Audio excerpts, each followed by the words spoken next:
the correct reaction. Welcome to Cliterary Salon, the road to fanfiction.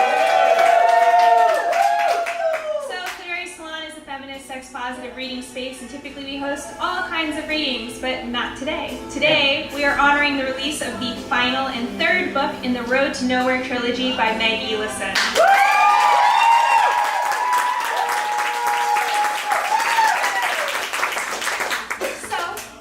Amazing readers tonight will be reading fan fiction from the extended Elison verse. It will all take place in her universe, which is fucking exciting.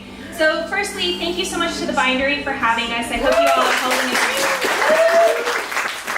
drink. We talked a super big game about how much you all were going to drink, so please feel free at any point to get up and get more drinks as needed. And also thank you to Paul, our videographer, who's in the back and he videotapes all of these events like pretty thanklessly, so thank you, Paul. So we have a great lineup for you guys, so we're just gonna get the fuck into it. Sound good? Our first reader tonight is Molly Sanchez.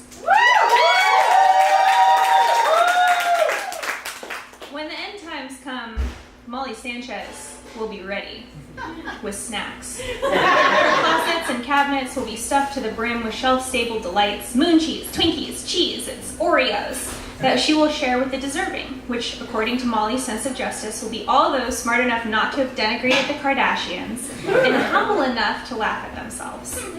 The end times will crush the humanity from most of us, but not from Molly, who will remain as she is now, kind and warm, talented and hilarious. Please welcome Molly Sanchez.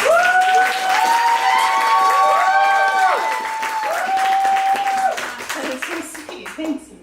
Hi, this is such a daunting thing to do because I love you, Meg, and I love your works like too much. So this was a big ask. And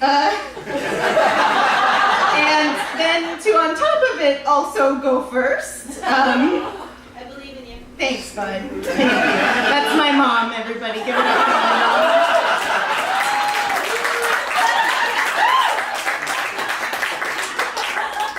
And that intro is pretty funny, Maggie, because I tried to think about how I would fit in the dystopia that is the Nowhere series. And so I kind of wrote this sort of thinking of that. So this story takes place a few weeks before the events of the Book of Edda. Eddie could hear them before he saw them. At first he thought the loud, abrasive chattering was from a bird. He imagined one of those party-colored exotic birds, holdovers from ancient zoos, that had mated with pigeons or gulls to have obnoxious, chattering, purple-gray offspring that screamed and shit everywhere. But no. It was a woman. Coming up the forest path towards him was a tiny white-haired man and a tall woman being led by a leash.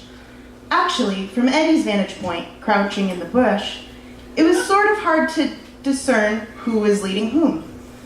The woman chattered and strode confidently, and the man sort of popped along feebly behind her. As they got closer, Eddie could make out words.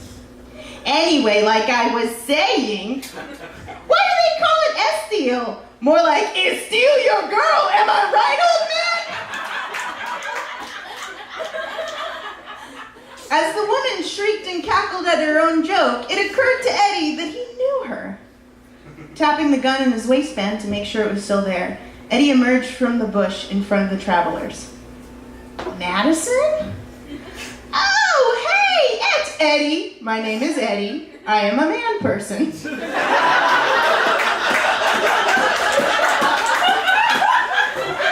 I'm not a sci-fi writer, I don't know. Eddie laser focused his eyes on Madison's, praying that she would understand quickly enough to not blow his cover. Her eyes lit up. Yes, your name is Eddie, and I have a gun! The old man who was with her jumped in surprise. You have a gun? Madison sighed exasperatedly. No, old man, it's improv. It's improv. Eddie knew her was a former resident of Nowhere, daughter of Clea, a midwife, Madison had always been a sweet girl, just different. Ever since the day she was born, she was distinctly wiggly, Eddie's mother had said. Eddie always assumed this was her euphemism for kind of an asshole sometimes.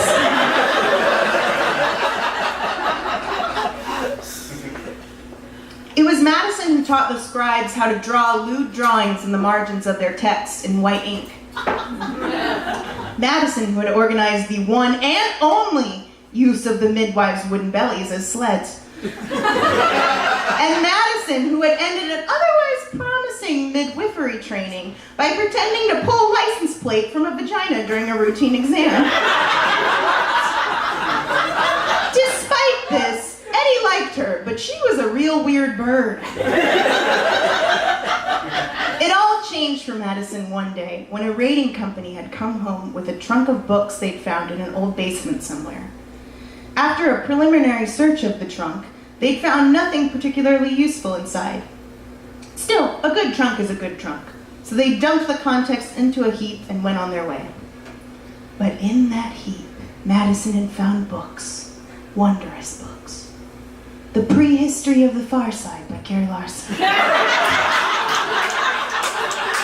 Al Jaffe's Snappy Answers to Stupid Questions.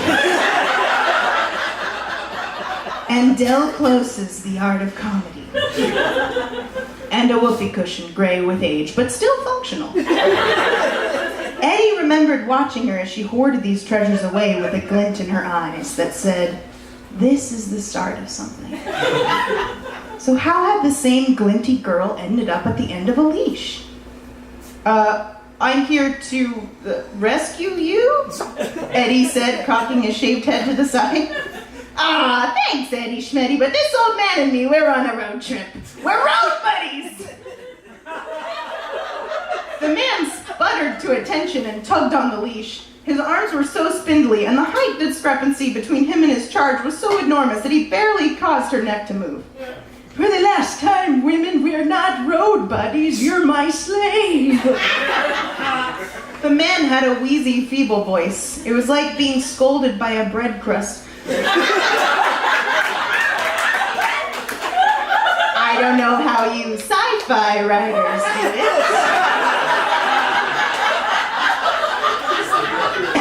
He said, I am Milton, the great and terrible slaver of the open road. Madison picked the old man up, much like you'd handle an ancient house cat, and kissed him sloppily on the forehead. Isn't he cute? I found him just outside of town. The man struggled to get loose of her grip. No, I captured you outside of town with my cunning and know-how. Not to change the subject, but you should see this one's tiny little penis. Madison said to no one in particular. It's so cute, it's like a peanut that's shy. She gave Milton an affectionate noogie.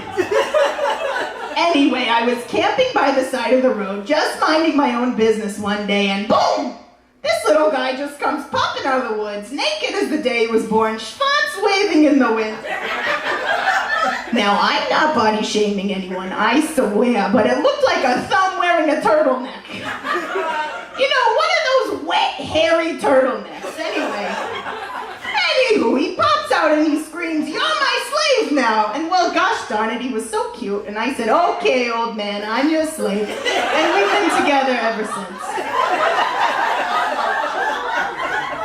Milton, the great and powerful slaver of the open road, was now pouting on a rock nearby, not making eye contact. And every so often tugging half-heartedly at the leash. Eddie raised his eyebrows in disbelief. Okay, well then what's with the leash then? Madison picked at the collar at her neck distractedly. Oh, I don't know, it makes him feel better. And it helps me make sure he doesn't wander into the river again. I wasn't wandering, wench, I was barehanded fishing, he shrieked. Fishing, falling, what's the difference? Long story short, he wanted a slave and I needed a pet, so it's a win-win. Plus, I finally have someone to try my bits on. Eddie remembered Madison's propensity towards bits. After smuggling the contents of this trunk, she had gone through several phases, trying out what she'd learned. First, there was her improv phase. She attempted to organize a group of friends, mostly women, because it was widely acknowledged, even in nowhere, that men, just didn't have the genetic propensity towards humor. And to say that this endeavor went poorly was like saying the Lion of Estiel was great with kids. Eddie did a whole body cringe remembering Madison asking the crowd for an occupation suggestions and trying to build unique and separate scenes on the repeated singular suggestion of midwife. Then came her stand-up phase, which meant she was constantly trying to wedge bits into conversation. Book of the unknown! More like it's unknown how that lady got a book deal, am I right? I kid, it's a rich oral tradition. Most people found her at best annoying, and at worst, outright blasphemous. Except when she started on the whole men be talking jokes. Those went over pretty well because men do be talking.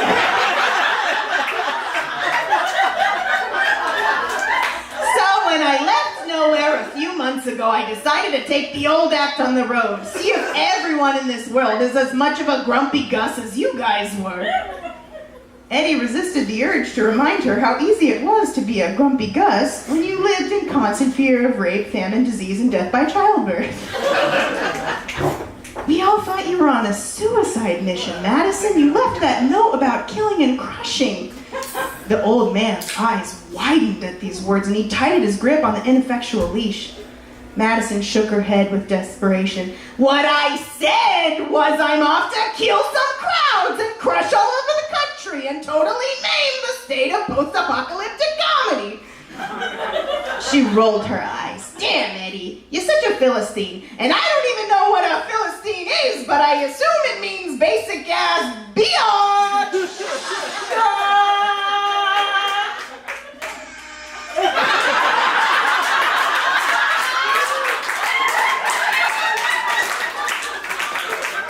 The old man shuddered at the sound. I don't know how she makes that sound with her mouth. But I have not been able to stop her.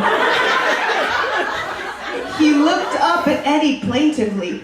She's not a very good slave. Then, as if suddenly remembering something, the old man brightened. Say, I don't suppose you'd like to trade something for her. I am the great and fierce Milton of the open road, but I'll give you a good price. Oh, shut up, old man. You can't sell me, we're road buddies. Madison screeched before playfully punching him in the shoulder. Since the great and terrible Milton was only about 4 feet tall, this knocked him to the ground, causing Madison to wobble a little on the end of her leash. Okay, gang, he wants to be on the floor. That's great. We'll do a warm-up improv game. She gestured animatedly towards Eddie. Come on, grumpy McCrossdresser, let's play Zip Zap Zop! As Madison started to force the old man to clap with her, Eddie scratched his shaved head. On the one hand, it was his sworn duty to save every woman he found in bondage. On the other hand... No, old man, you can't zop a zip! Come on, this is basic stuff! We practiced! Eddie thought back to the writings of the unknown. How sometimes even she had decided it was kinder to give someone the means to end their life rather than prolong their suffering. Yes, and me, old man! Yes, and me! Yes, and me!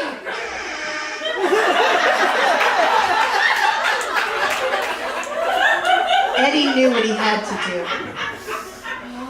He went up to the old man, who was currently being jostled by Madison starting a game of I'm a tree on him, and slipped a pill into his dirty jeans back pocket. No trade, old man. Sorry. Eat this. It'll make you a better improviser. Slave master. Eddie walked away. Madison's screams of, "Don't crowd echoing in his ears. As he walked, he hoped this was the hardest moral dilemma about slavery he would ever have to face.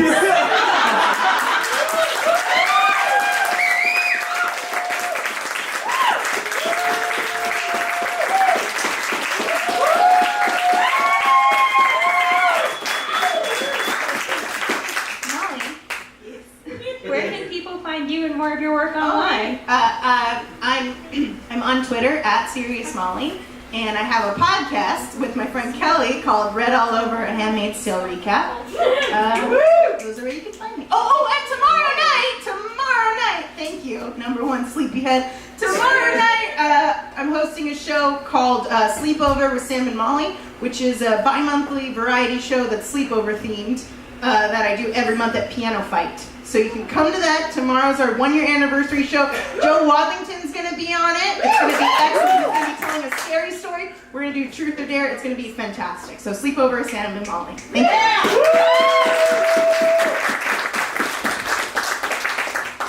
She's perfect. All right, for our next reader is Lauren Parker. When the end times come, Lauren Parker won't be surprised. Her compound will be outfitted with enough pasta and cat food to last decades. As the benevolent but totalitarian leader of her compound, Lauren will stand as judge and executioner when need be. She will crush the skulls of trespassing men with her thighs. All we can do now is offer her our admiration and hope that, when the time comes, we will be invited to the compound, and that our behavior there will be to her satisfaction. Please welcome Lauren Parker. Huh? That's not a tall mic. It's in my armpit. Okay, so Meg, I just want to say that if I didn't totally love you, I'd absolutely hate you. Congratulations, baby. Okay, so you know that fan fiction writer who's like, I'm in the universe, but I'm not in the universe. I just painfully ripped it off, but it's totally different. I'm going to do that tonight. Yeah. It's not Tolkien, it's Tolkien-like. All of the men were dead, to begin with. Their tombstones stained and ignored like rotting teeth in the small cemetery outside of town in what was once called the Middle West. No one knew its original name, it was just Bereaveland now. The lake had dried up into a cracked wasteland, like the hands of the washing women, resigned to cleaning their clothes in the small river with water so harsh their hands were scarred red from the blisters. You know, I heard in the old times they caught the river on fire twice, little Dora said, looking out into the narrow strip of moving sludge of the Cuyahoga, as murky and viscous as a young one's first blood.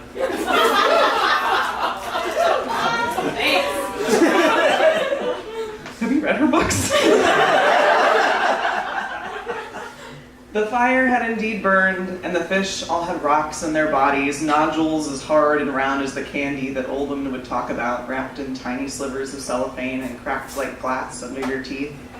The old women spoke of these mythical sweets like they were friendly treasures, but to the young ones, candy were as real as orchards, bounty, or fairies. None of that existed now, and some of it never had, and it was impossible to know the difference. So they ate around the cancer. The tumors making good marbles or could be smashed into poultices for pox. It didn't work. But medicine was largely faith now. Belief and hope confused for the same language.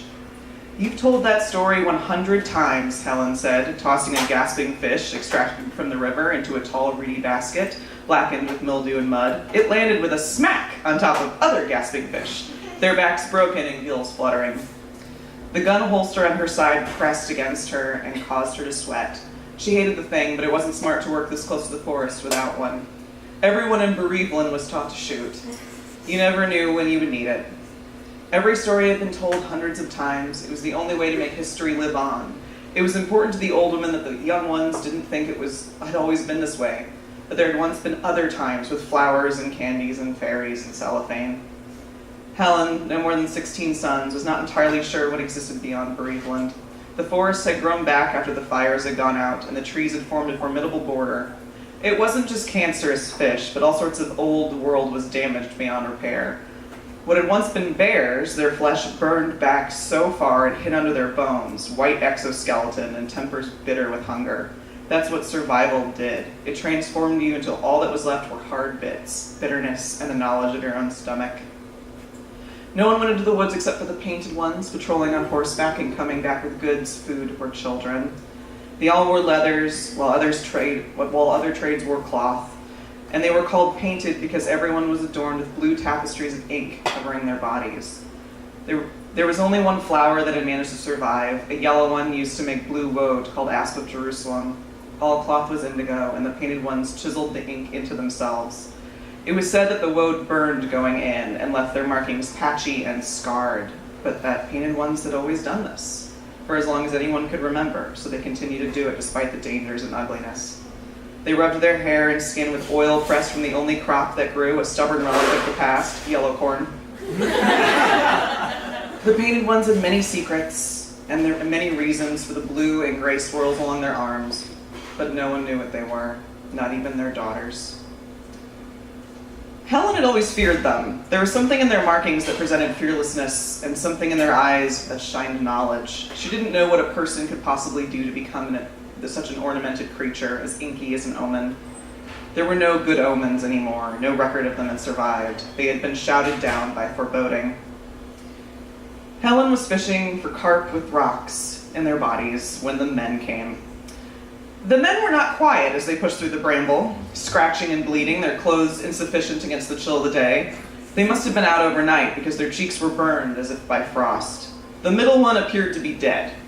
His body both limp and stiff, his lips chalky. He would smell soon. They had hours left, if that. Enough people died in bereavement that everybody was taught to treat the dead. Helen still had childhood memories triggered by the rattling scent of decomposition. The other two were reasonably alive, dragging their friend's feet behind them like a plow. One was tall, his muscles looping like rope under his skin, hair as red as the Cuyahoga River, and he looked at Helen with a hard amusement, his smile low and gentle, his eyes holding the same hunger of survival that the painted ones and bears had. "Where do you come from?" said Eunice. She was not the imposing warrior, but hovered around 5'4", her chin a patchy blue that faded down her neck and into her shirt, her arms lined with recreations of bones. Helen knew enough about butchering fish to recognize the swoop of their fin bones, enough in patchy scarred ink. It must have been agony going in. "The shores of the pit," the man said with red hair said, releasing the grip on the wrist of the dead man. "We had heard of a city of women, but we didn't believe it existed." Helen wanted to keep looking at him. She had thought all the men were dead and that none existed at all, and here two, technically stood. And she was not sure if they were pretty. They were coarse, their hair unbraided, the hair on their faces as knotted as vines. She was confused and wary and excited. "Who told you of our city?" Eunice held a gun, one of the few treasures Bereavement still had left, between his eyes. "Legend, mostly." "Why are you marked like that?" He reached out to touch Eunice's face. She cocked the gun. "Absolutely not," she said. "Keep your hands to yourself." "My apologies. I'm Archer, and this is my friend Chester and my friend Frank.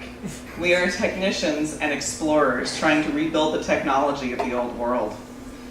Strangers had arrived at the edges of Bereavement before, of course. Most residents were from elsewhere, dropped into the forest because they were loud enough to wake the dead or ate enough to ruin a family. They were abandoned for being too much, additional surplus. The painted ones brought them in, some of them even survived. None ever go near the forest.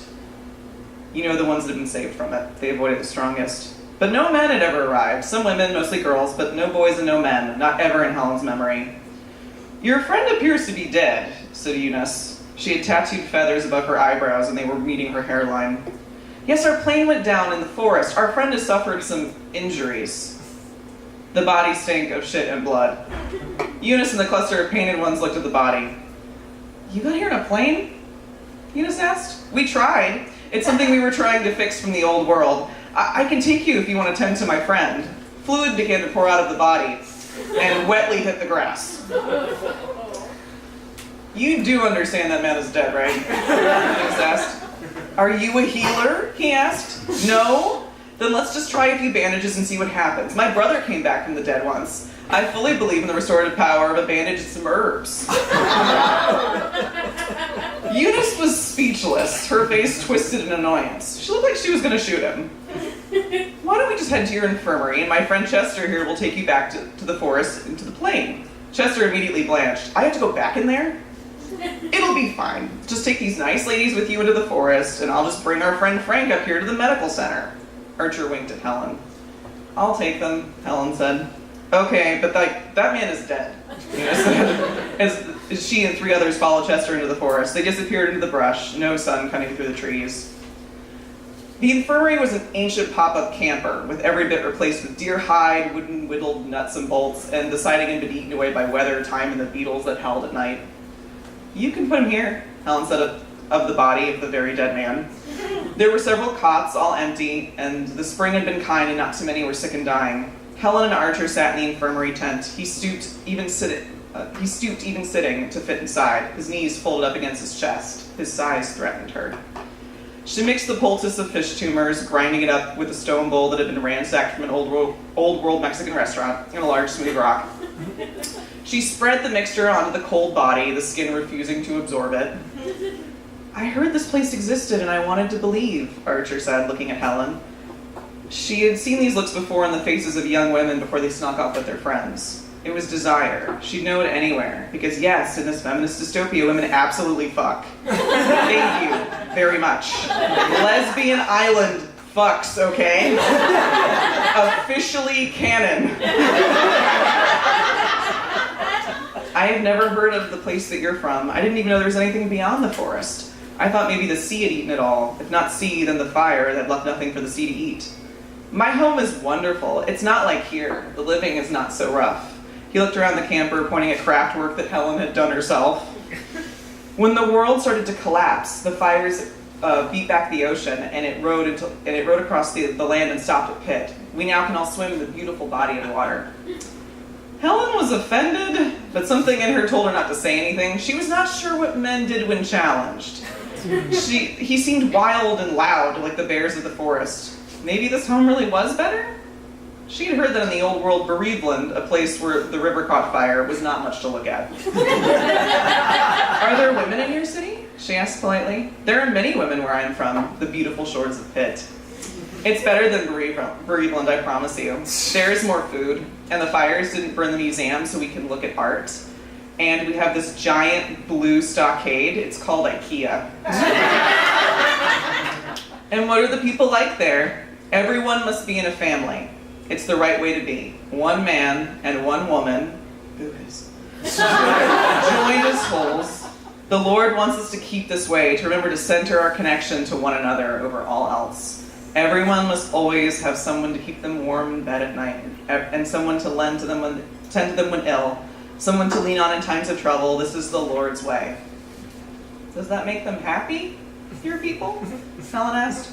Oh yes, when I choose my wife, she will be part of me and I will be part of her, and neither one of us will be whole without the other. We shall sleep in each other's arms every night and make children from our union. And that makes the women happy? Helen asked softly. Of course, women are cherished as rulers of the home. So you...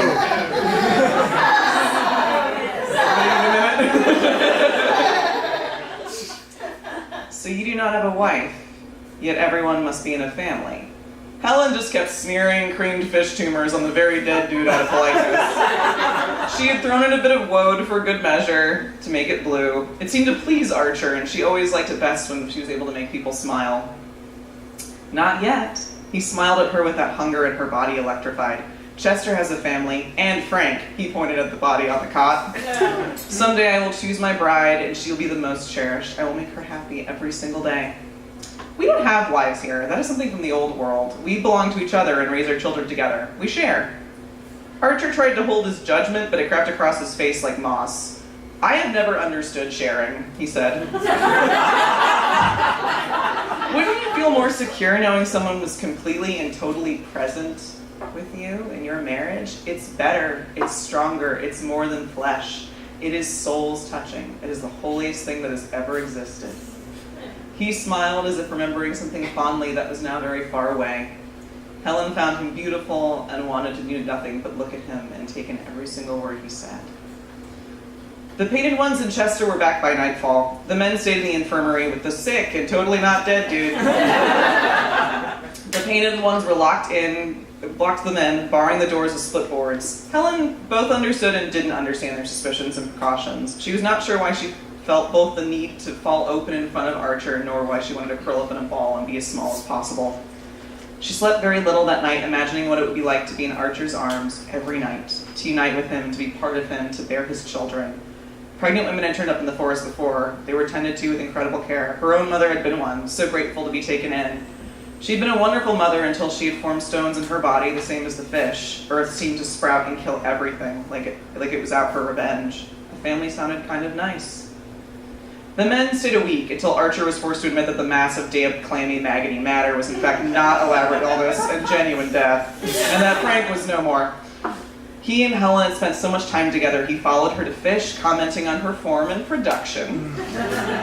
She found his advice rather useless, but liked the sound of his voice. She still wore the gun at her hip. The forest still held its dangers. The men were to leave in the morning, and he and Helen snuck out to walk the river one more time.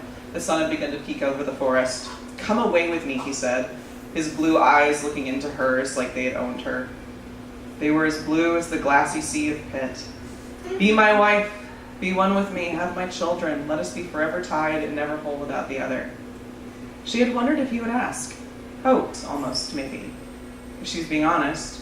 She leaned into him, her forehead touching his, and he sighed and closed his eyes. Their lips met and parted. He moaned into her mouth. Her face flushed. She put her left hand on his side, her right hand on the gun. The bullet tore a hole in his belly, and blood poured out of his open mouth as he fell, gasping to the ground in shock and then in pain. His eyes were so blue against the red that smeared all over his lips and wet his cheeks. Again, read Meg's work. As blue as the sea of Pitt, as blue as the sky has once been, as blue as the ink in the skin of the painted ones, as blue as woad. She stayed with him as he died, slowly, his head in her lap.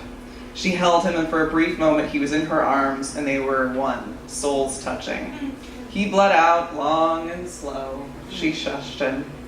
He took his last breath after a long time. The sun had finished rising, and sweat was forming on her skin. "Where is Archer?" Chester asked, as he was about to be escorted through the forest to his plane. "I'm afraid," Eunice said, "he has developed an illness. He's in the infirmary." Chester didn't ask any more questions, and headed back into the forest, rather ready to face off against bears and the likes of these women. The first of Helen's ink started under her eyes. It fell down in rivers like the blood from his wounds. She chose to tattoo the great sea of Pitt. It's true, the woad burns as it goes in, and the wounds scar gray and white like caps of waves. She is the fish bones of her poor mother pricked into her heart, the thin nose of a gun in her hand. Archer was buried in the cemetery with the other men. His stone read in crude chiseling, "Here lies Archer," and in smaller letters, as if carved tirelessly with a stick, underneath read, "An attempted slaver who died of sickness." His grave, unlike the others, is well tended, but the only flower laid upon it is the asp of Jerusalem, because that's all that's left. Thank you.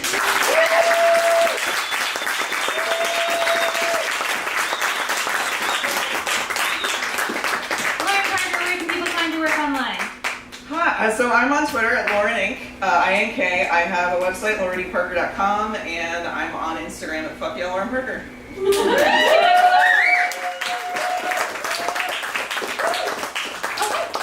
We're going to do one more reader, and then we're going to take a break, in which time you can buy all of those. Or you can do it now. I don't know. Live your life. So our next reader is Joe Wadlington. That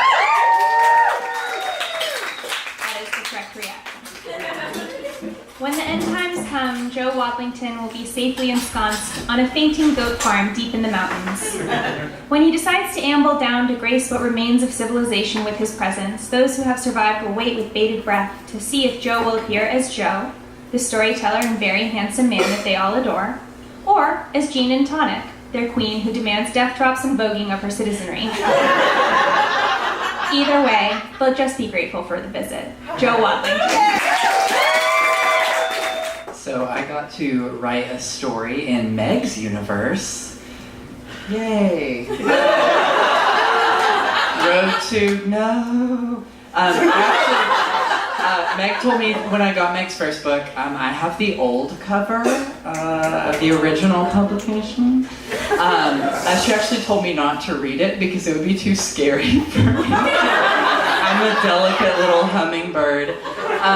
But of course I have read it and enjoyed it very much. But there are many incredible things to enjoy about Meg, but one thing that I love in particular is how smart you are. You're incredibly intelligent and you know so much about so many different things to a level of depth that is really unnecessary. And so I know with Meg it's obvious, like, oh gosh, all the ink is dried up, so we must milk the chestnuts to make our own ink. And I'm like, chestnuts have nipples? Like, I don't know. So I decided to give a full shipwreck gross treatment to Road to Nowhere from the perspective of dumb characters who won't make it, because you seem to have just assumed that everyone is just like, ah, yes, chestnut milk. No, that's not how that works. So this is the Book of Jenna. Jenna had Instagrammed a screenshot of a tweet about how the world was ending. 4 hours later, she only had 4 likes. She was pissed. It took 6 more hours before she realized the reason people didn't like it is because they were dead, not because they didn't like it. Which was comforting. She walked to the bodega on the street to get 3 things of coconut water and a bag of pine nuts. But it was filled with an eviscerated body and on fire. So she only got the pine nuts. She ate them on the roof of her building with the bottle of Smirnoff she kept under her bed. She had to go up there because her roommate was throwing up blood so hard that chunks of her throat were floating across the kitchen floor. Weeks ago, Jenna had sent her a text about not being so dramatic all the time. Clearly that hadn't been read. Jenna looked around the skyline. There didn't seem to be any alive people around, but there were lots of explosions, so she guessed the Giants won or something. She finished her bottle. 30 minutes later, she was out on the street. Jenna had tried to confront her roommate but she was such a bitch about it, so Jenna just grabbed her purse and left. Everyone who was alive was running around like crazy. There were bodies and glass everywhere, and cats were stealing jewels, and babies were smoking cigarettes like it'd be their last. In this alleyway, there was someone doing surgery on someone else with a dull fender. It was so stupid. Jenna stole a car. She thought, if the world is really ending, I can probably snag some cool shit from that West Elm in Emeryville. There was a faux mink occasion throw in winter white that she'd had her eye on. So she drove down the road until it was blocked by a different car, got out of her car, got in that car, drove down the road until it was blocked by a car, got out of her car, got in that car, until she got to that bridge, not the orange one, the white Brooklyn Bridge.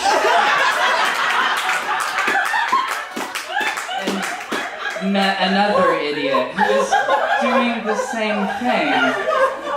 They looked at each other, and in the vein of unmoving cars, "This is so stupid," Jenna said about the traffic. "Yeah, like really fucked up." The dude responded. He seemed upset. An explosion rocked the on-ramp, and a band of raccoons raced by in broad daylight. The dude started crying. "What happened to those dogs?"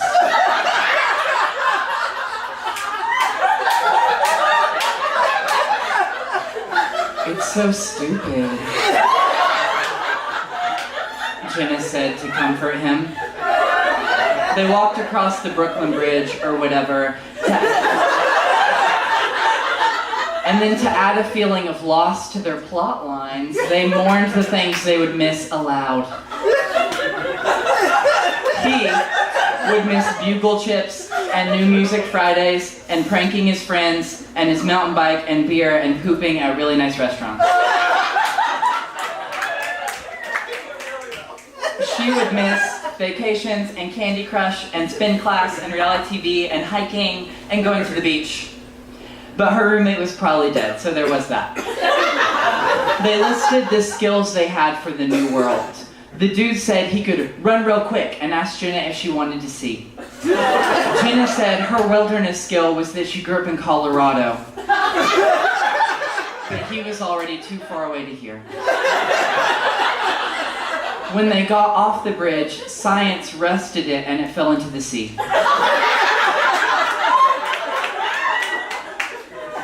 California Pizza Kitchen had already been ransacked, and there was no one to tell them when the movies were going to go in the theater. But West Elm was entirely untouched, so Jenna could get her occasion throw. In person, White Winter was too white, so she got French vanilla. She wrapped her prize around her shoulders and skipped about. They were starting to get hungry, so they broke into a Jamba Juice, but no one was there to turn the fruit into juice, so they just got bottled waters. Jenna could tell that Jenna could tell the dude thought this was a date, but it was not a date. They walked across the parking lot making out and telling each other the plots of movies that their friends had seen. It felt super normal, but then Jenna remembered it wasn't normal. It was a different world. Not the same world now, but a world that was dissimilar from the previous world, which had been altogether unlike the world in which she was currently now in. And this world was bad, and the other world, which was different and had come before this world, well, it had been fine. And now that the new world, which was now, was so bad, she realized that that world had been fine. But she'd been too drunk off dumb bitch juice to appreciate it. And now she just had to die. Sucks. Then they saw it. A Dick's Sporting Goods loomed before them with immense promise of survival gear. Dick. The dude said and punched Jenna's arm. Then she laughed too, because it was pretty funny. They walked in and were shocked to find that everyone else had already thought of that. The place was trashed and empty, completely empty, and honestly super gross. The dude ran into the parking lot to set a car on fire and then came back, and Jenna was testing putters on the mini golf green. "Wanna fuck?" he said. She'd forgotten that he was around. But when she saw him, she remembered that, yeah, she did wanna fuck. They disrobed and started putting their stupid mouths in places. He sucked on her neck like a horny little guppy, and she batted his testicles where the pee is kept, around like a cat toy.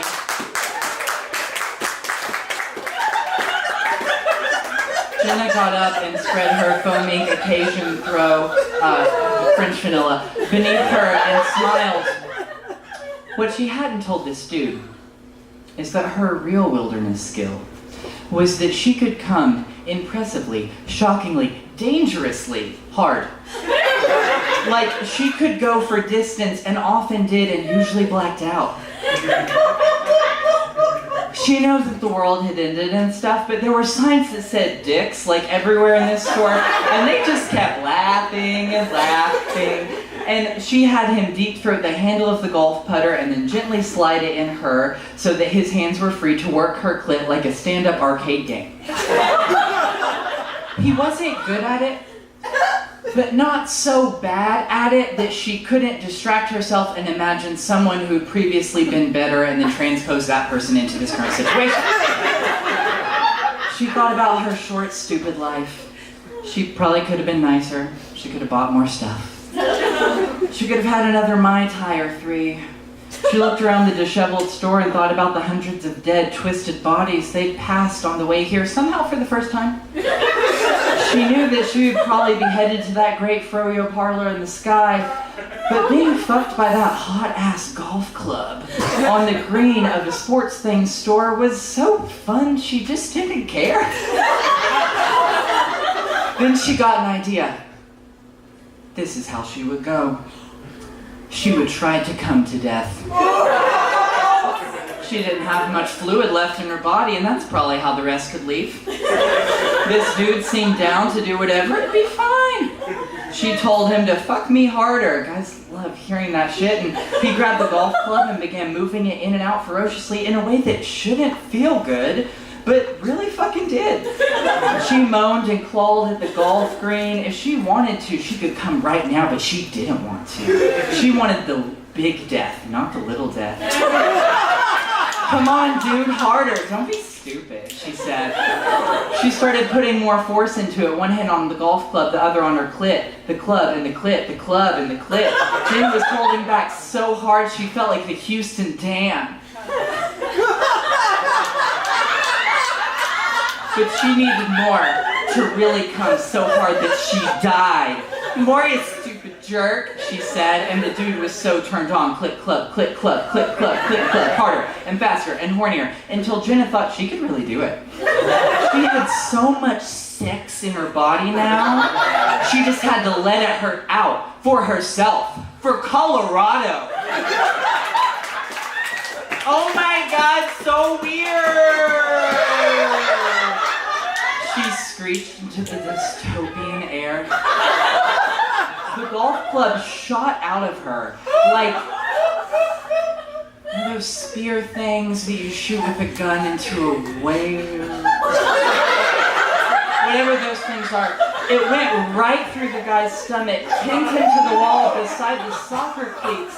It would take 3 of the longest days of his life before he would die of dehydration, not blood loss. Dehydration. But Jenna just kept coming. The golf club was just the cork on the cum pain. Her jism arced, filled the cup of the golf green and runneth over. She kept pushing her sex muscles through a thought about the beach and about Target and about her blender and her coworker's cat, and thought about how stupid the world was and how coming herself into oblivion in this sports stuff store was as much or more legitimate as anyone else's hero death. And then she thought about comfy tracksuits, just generally. And that's when she knew she was dying. The lighting of her thoughts grew soft and disconnected. The relentless screaming from that guy grew quiet. Jenna drifted away like she was drifting off to sleep, but with more gravity. She closed her eyes like she was sawing royal leaf, but it was hornier than that. She had her West Elm throw. Her roommate was dead. And she had come herself to empty. The Book of Jenna was not written down by her. But when people found the body, it was shockingly clear what had happened.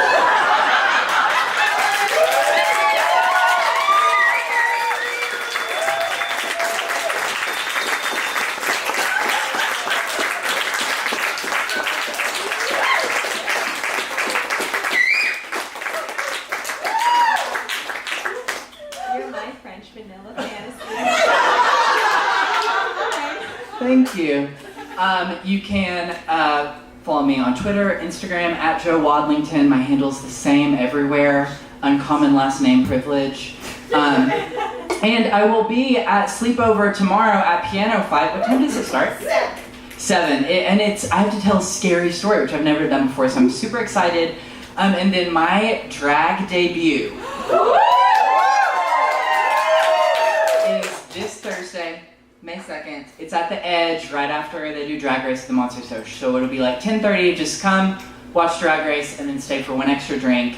And I'll be doing like me on stage drag for the whole first time.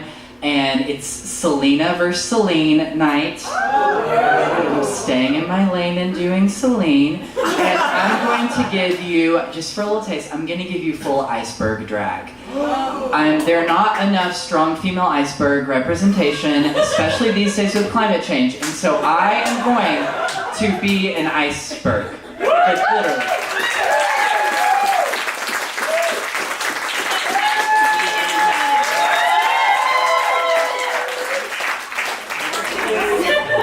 We have 2 more readers for you guys tonight, and I just want to thank all of you for coming out to celebrate the last book in Meg's trilogy. It's a huge fucking...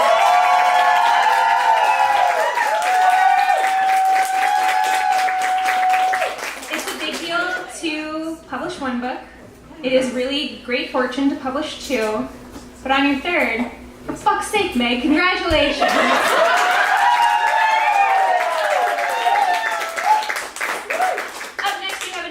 With 3 books coming, or with her 3rd book coming out this year.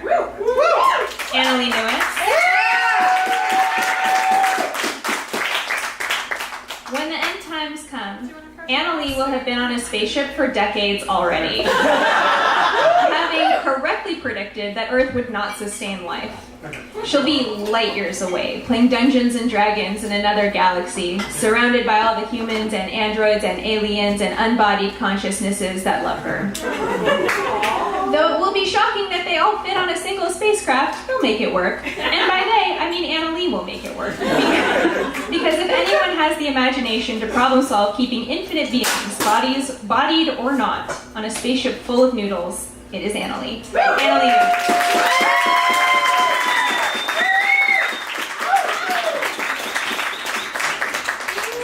It is going to be full of noodles. I'm glad that you knew that about me. That's my main plan for the spaceship, other than bringing Meg's books with me, to have some noodles. So, okay, this is the thing. So you know that this book that has just come out is the 3rd in a trilogy called The Road to Nowhere, and which is fucking awesome. And when I was asked to participate in this, I was told, okay, we're doing fanfic set in the Road to Nowhere universe. And I was like, I don't like to write stories unless I kind of don't ever follow instructions. And so I wrote a story set in the greater Megaverse. This is set in the world of a short story she wrote called Big Girl, which, when I heard her read it here at Cliterary Salon, oh my god, I think about that story all the time. It gave me so many feelings. So many feelings. And now you will know what they are.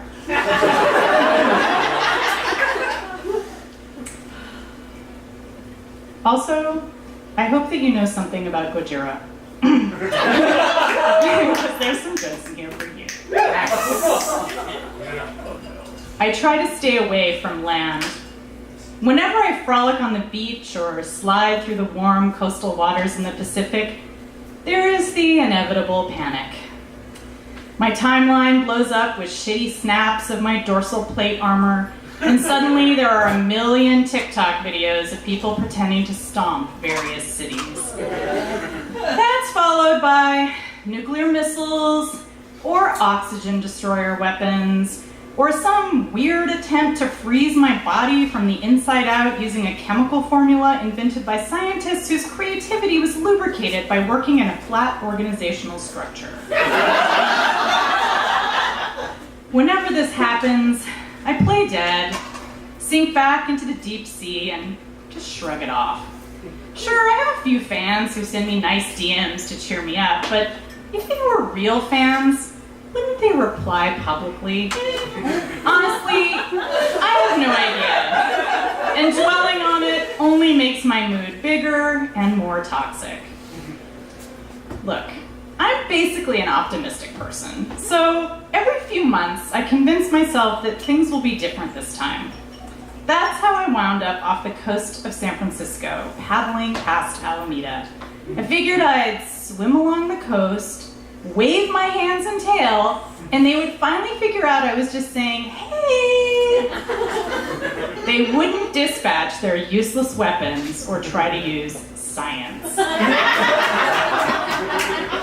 I didn't make it very far before the first sighting popped up on Facebook. Giant girl standing naked off the coast and she's hungry. I was taken aback. The social media dipshits had finally gotten my pronoun right. People always assume that I'm male because I'm giant and covered in scales and can breathe fire. Humans rarely get each other's pronouns right either. It seems like it's a species-wide problem. I used a chip that some misguided scientists had implanted in my tail to access my feed and was shocked to see that I wasn't the giant girl in the video. It was a human. Well, calling her human would be a stretch.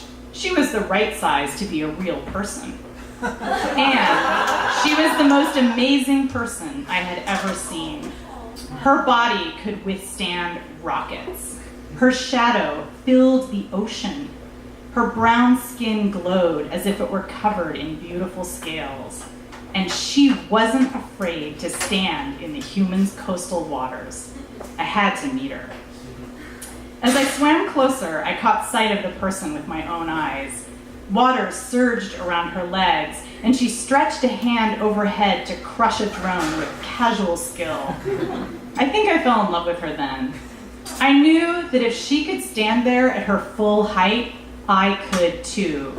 Normally, I hunch over a little to make myself look less awkward, but not this time. Not this fucking time. I stood up, feeling the sea foam gushing between the spines on my back. I curled my tail up out of the water, letting it glow pure white the way it does when I'm not trying to fade into the background. And then I opened my mouth, showing my teeth without shame, and bellowed out a greeting. It felt so good to speak in my normal voice, to see the houses on Alameda shaking the way they should. I wasn't going to keep quiet for the sake of the humans, not when there was another person nearby, and she obviously didn't give a shit what the humans thought. She turned toward me and smiled, her lips parting. I can't even describe what it was like to see someone whose proportions were so perfect, her mouth big enough to swallow buildings like a normal person.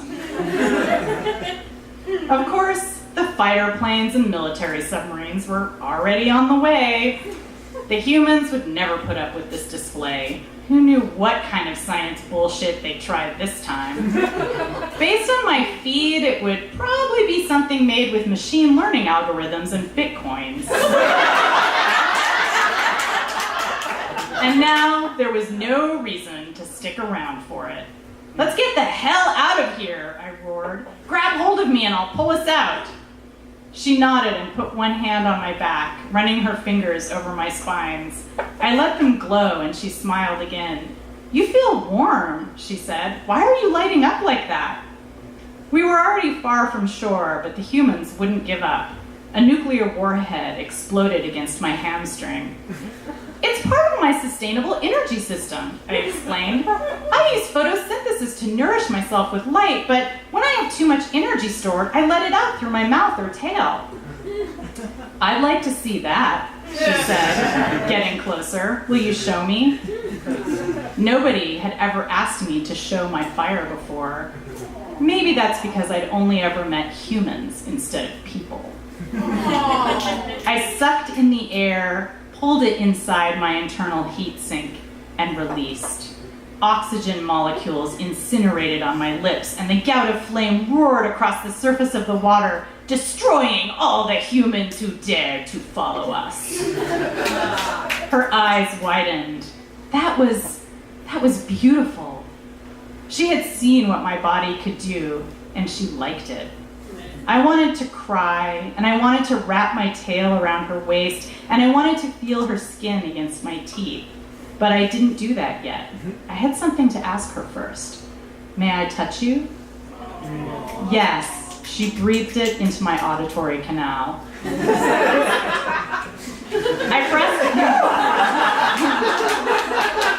I pressed against her, head resting on her shoulder.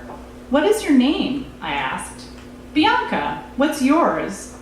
The humans have many names for me, but I call myself Julia. The only name that matters is the one you call yourself, she said, kissing my snout. And then, as my passion grew, pressing her lips against each of my teeth, still hot from the fire. Does this feel good? I asked, as the heat of my tail found the heat between her legs. Yes, she moaned. Does this feel good? Her fingers stroked the tender spots between the erect, bony plates on my spine. The water around us began to simmer. There, in the deepest ocean, with humanity's greatest weapons in cinders around us, we discovered how to pleasure each other. For the first time, I didn't give a fuck what the humans would think.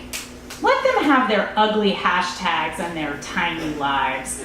All they wanted to do was incinerate ancient liquefied plants and eat imprisoned mammals and birds. Maybe one day they would change. On that day, they would raise their eyes to us and discover a pattern for love.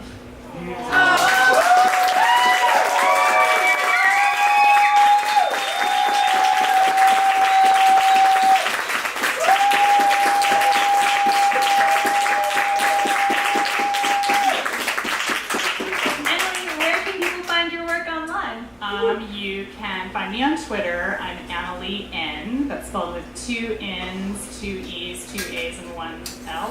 Or no, I guess it was 3 N's. Anyway, yeah, it's Annalee N. And I do a podcast with the lovely Charlie Jane Anders, which is called Our Opinions Are Correct.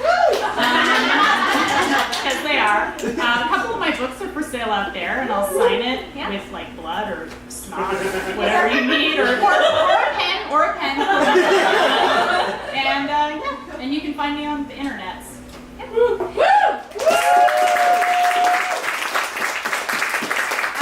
titles are Autonomous and Scatter, Adapt, and Remember, and you should read both of them because they're both fucking cool. Okay, we have our last reader tonight. I think you guys probably know who it is.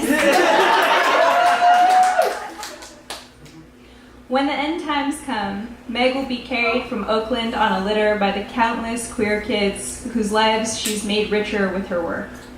They won't rest until she's safely tucked away on a bed of silk sheets and down comforters, and it will be from this new throne that she will keep hope and love alive with her tales. Each night, the humans, forgive us, will gather, and Meg will weave new nightmares for them and new dreams. They will see themselves anew in her stories and as survivors, and it will give them the strength they need to forage for food, even as supplies dwindle and faith fades. And as our memory of things like comfort and ease and Twitter and processed food drift away, Meg will remind us all daily of our humanity, of the things that we share, of the interior life we might ignore if she did not recall it, breathe life into it, and render it impossible to forget. We know she'll do this in the end times, because she does this now. Maggie, Elison.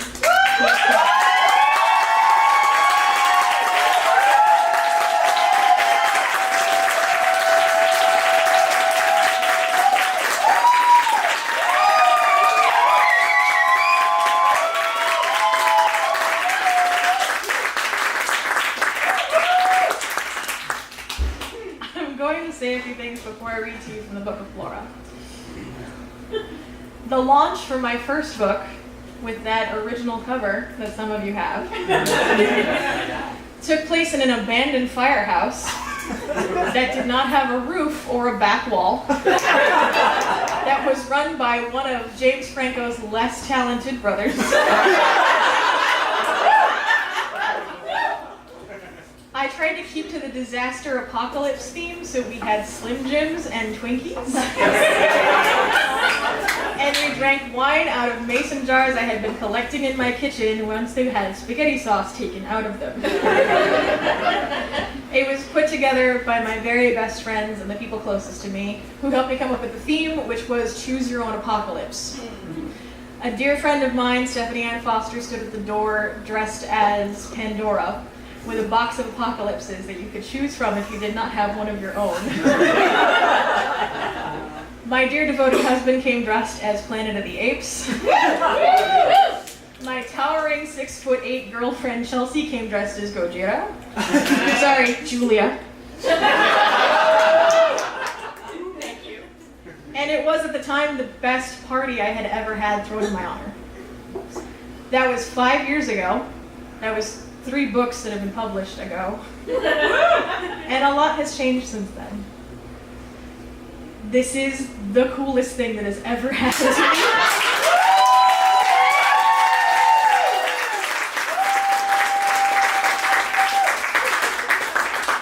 And that's true because I have the best friends in the world and the best community in the world.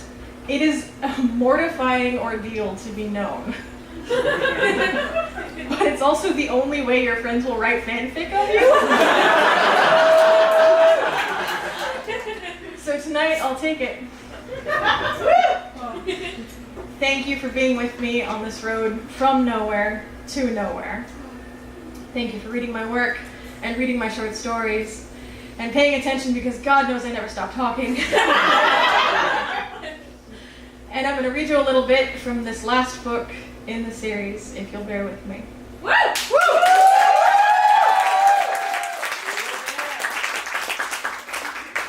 Of Will Bears out there. So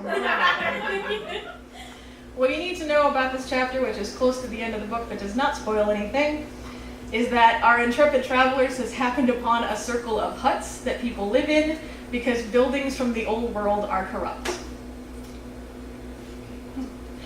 Traitors! The man cupped his hand around his mouth and yelled it again. Traitors! Traitors! Hut doors opened all around the clearing. Men hustled out of every door with crates and boxes, one with big glass bottles. A young boy scurried out of the woods, his hands red and covered in bee stings. He came up heedless to Connie, his grin wide and his front teeth gone. Honey, trade honey? Best honey, gather fresh today. A treat? A slice? Quick as a spider, the boy twisted to the back to pull his pack in front of him. He opened the flap and a captive bee escaped lazily, ascending through the muggy air. The boy produced a tiny curved knife and whipped it inside the bag. He came up with a piece of fresh, dripping honeycomb, proffered towards Connie's face. Taste? Taste for nothing. Then we trade. The kid's excitement was infectious. Connie smiled a little, taking the sticky lump uncertainly. They put it in their mouth and their eyes rolled back in their head. Best, see? The kid exploded with glee, swinging his bag back behind him. We trade! We trade! He turned around to shout at the adults behind him. I trade first. The man with the long knife smiled at the kid, showing that he too had no front teeth. Right, Rocky, right. Turning back to Eddie, he sobered his face. What we trade? Drugs, Eddie said. For pain, for itch. Books, said Flora. She noted that no one looked at her when she spoke. Maybe they can't read. Eddie's already shortening and simplifying his language like they can't. Maybe he reads people better than I do. Maybe that's the better thing to read anyway. Fish, Bodhi piped up. Have some fresh, deep open ocean fish. Fat in the belly. Ink bears. Cuttle and squid. The man with the knives tapped his chest. Papa Croc. Trade pelt. Beaver, bear, deerskin, trade meat. Possum, deer today. He pointed around the circle. Tools, wooden metal, shoes, good one. Ink marks if you want forever. Fortunes told him, blow your dick off. And honey, if you trade with Rocky. Fruits for free this season. Pointed to him myself. Each man waved or tapped his own chest in return. Eddie and Flora nodded to one another, splitting up at once. Eddie dealt with Papa Croc, trading for meat. Flora spoke to the man who made shoes, who showed her at once how he chewed the leather to make it soft. Connie needed good shoes, and these would make an excellent gift. She showed the man lengths of silk, to his immediate delight. Nearly running out, she thought. Who knows if there will ever be more. Bodhi traded away all his fresh fish for a new, very sharp axe and a clay jar full of fermented cabbage. Can open it in the summer, 5 summers, still good. Bodhi, who had learned from his father the importance of vegetables and fruits at sea, was pleased by the tight wax seal on the jar. Alice got busy at once pulling a bad tooth and looking at an infected bite. She dug deep into her kit to clean and stitch up her patients. Nobody wants their dick blown off? Standing over near the coals of the fire, the man was clearly disappointed. He had gone into his hut and changed into a deerskin dress. His hair was long and greasy but brushed and laying on his shoulders. Enormous grapefruits filled the front of the dress, and he encircled his mouth hugely and red with some shiny, fatty berry mixture. Alice smiled and looked around the party. I think we're okay with our dicks. Thank you. The man with the grapefruit stalked back into his hut. Don't be shy, Papa Croc said. You knock on his door if you need to. Trading done, they stood awkwardly, trying to decide how best to move on. You stay, Papa Croc said broadly. Stay and trade stories. He lowered his chin and raised his eyebrows at Eddie. Eddie shrugged. We gotta make camp somewhere. Papa Croc grinned and told Rocky to bank the fire. The sun set long and late, stretching out the shadows of trees and making the day seem to go on forever. A tripod of iron appeared, and 2 men hung a huge iron pot. Other men brought salt water in buckets, followed by the squirming sea bugs in baskets and nets. The man with the grapefruits had taken off his costume and rubbed the paint from his face, but a pink stain remained around his mouth. He sat by the pot with a long metal spoon, fishing out the curled red carapaces and piling them on wooden plates. He scowled into the steam of the pot, speaking to no one.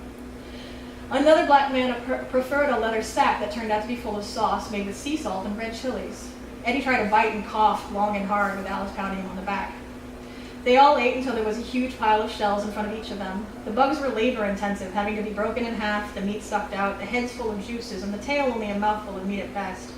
Still, they were plentiful and delicious. The chili sauce, when used with caution, brightened them considerably. "What did you mean by marks?" said Bodhi, patting his full belly. "Forever marks," she said.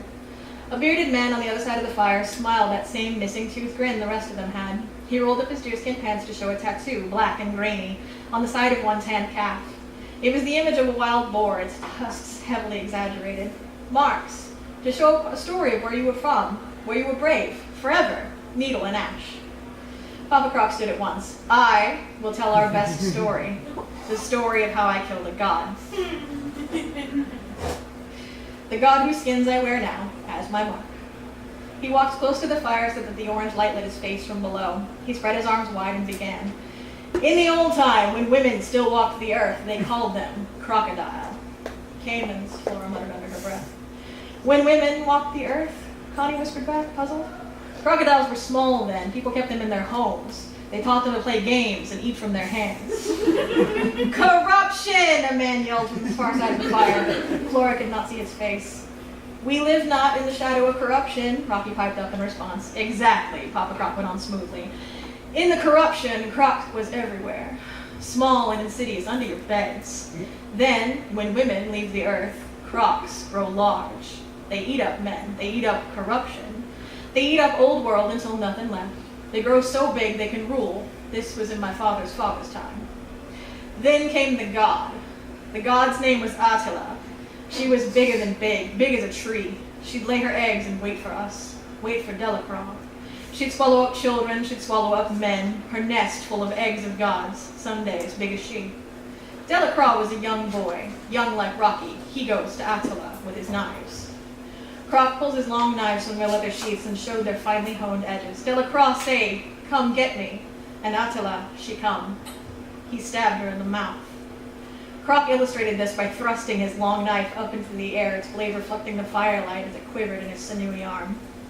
But Attila smart. Attila roll and roll. Delacroix hold on. Delacroix wait until she roll over, and he put his other knife in her belly. Delacroix pull his knife up, spilling Attila's guts in the mud. He slay Attila the wicked, and dead men spill from her guts. Delacroix free them in their death. He take her skin. He guard her eggs until they hatch. He made the next god, Camilla, who grew as big as her mother. He became Papa Croc, and he lead his people. Croc puffed up his chest at this, putting both hands across wide pecs. "Forever with the skull of Attila!" came the yell from one, from many. Alice laughed and stood. "Wonderful story, but tell me, why do you speak of the time when women walked the earth? Women still do." Eddie shot her a look, but she did not sit down. Flora rose as well. "Surely each of you had a mother. You know women walk the earth." Laughter rose like embers from the fire. "I am born of crocodile egg," Papa Croc said. "I'm born from bees." Rocky's voice was always tuned to pure joy. "No, but..."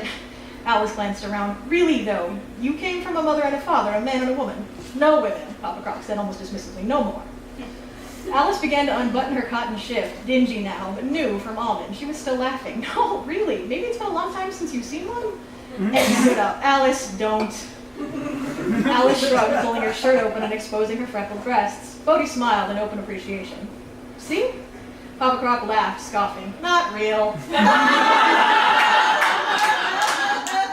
"Big deal," said the grapefruit man. "Anyone can have this." Alice looked around at him. "What?" "Not real woman. Never real woman." Flora looked around at her company. "What's a real woman?" General laughter followed her question. "A real woman. One who can do it. Give life." Alice and Flora looked at each other. "How do you know one of us can do it?"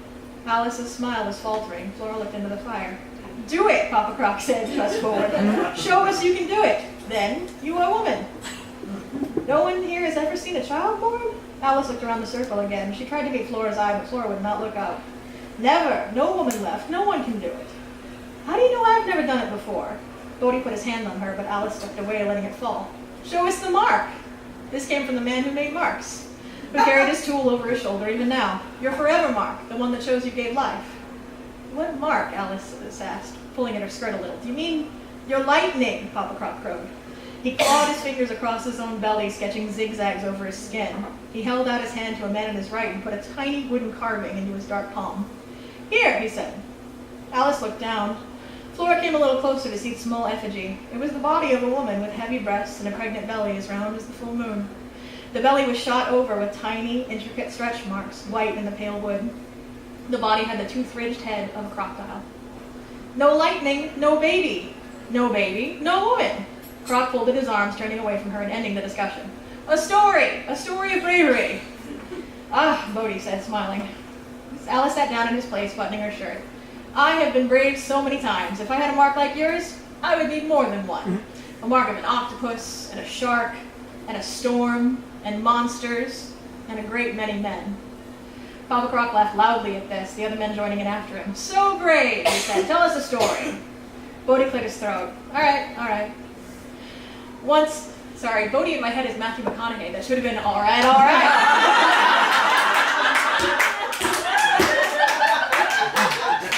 Once I was on the deck of my ship, the Ursula. It was a gray day and the air was heavy. I was alone. I could feel that the sea was uneasy, like a man spoiling for a fight. I turned around to look behind me where I had come from, and a tentacle shot up out of the sea. It wrapped itself around me and pulled me into the water. It was the most terrifying creature the sea has to offer, the giant squid. He put his scarred arms into the air, showing where the tentacles fought him, wrapping around his body and dragging him into the deep. I pulled the knife from my boot, he said, doing so, and showing it to them in the firelight. It was shorter than Papa Croc's, but viciously sharp, with a set of teeth down low near the handle. The beast pulled me close and made to eat me, but I plunged this into its eye. Its blue-black blood dribbled out into the water, and it dropped me. I had won, but I was lost. I fought to swim instead of drowning, but the currents took me away from my boat. I wrecked on a beach, and my boat did too. I coughed up bloody water, but I was alive. Eyes grew big all around the fire. He had them spellbound. There's no way that happened, Flora thought. But what if Eddie told his story? What if he talked about killing the lion's lion? Who would believe that? Or if I told them I came from women who whisper to pregnant horses and make boys into women with their magic? Flora schooled her face. She listened. Why don't we tell? I've sat in this circle so many times, it's always the men who tell. There are women in these stories, there have to be. But I never hear it from them. Bodhi crouched down low, showing how he woke up afraid. I awoke on the beach of a great city. It had shining towers and flying machines, and the king of that place found me, and I told him I had killed a sea monster. He told me the terrible monster was attacking his city at night. It was as tall as 3 men, and it ate babies. No one could defeat it. So I spent the night in his house, and I met his beautiful wife. Not real, said the great man. The wife's not real. What? Bodhi asked, derailed. Papa Croc was sucking the meat out of one last cold bug. Was she big in the belly? Did you see her give life? No, Bodhi said uncertainly. She was a man, Croc said, throwing the shell in the face. King had a husband. Bodhi shrugged. She looked like a woman to me. Anyway, I met the monster that very night. He was huge. Bodhi bent backward, looking up as if meeting the eye line of a towering monster. His teeth were the size of my hand and dripping with red blood. I struck him in the leg with my knife, but he didn't even feel it. The blade was trapped in the bone, and I was defenseless. He swept his big hands after me, but he was slow. I ran between his legs. I dodged, and I jumped, and I ran. Then I picked up a stone from the ground. I used my belt, and I slung it up at him. The stone hit him in the eye, just like the squid. Black blood came pouring out. He was a monster too, but on the land instead of the sea. Bodhi bent forward and put his hands on his knees. The king thanked me. The people wanted to make me their new king. The king's wife came to me, and, he glanced at the grapefruit man. She blew my dick off. Thank you.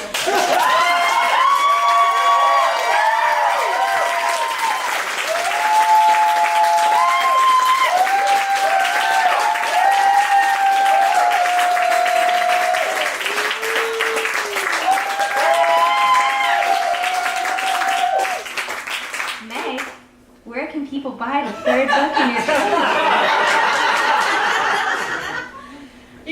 third book, the first book, the second book, the entire series right here at the bindery tonight. They still have copies out here, and they will be selling them in the way that is customary in our city. I'm happy to sign them, and you can also get it wherever fine books are sold, right up the street at the Booksmiths. Yeah, sorry. Also, Borderlands in San Francisco has quite a few copies, many of which are signed, but if you run into me on the street, I'll be happy to personalize it.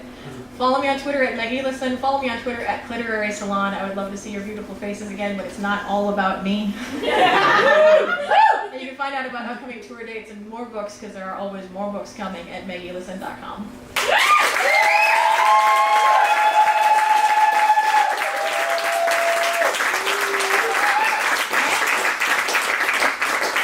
That's our show. I encourage you to go shop.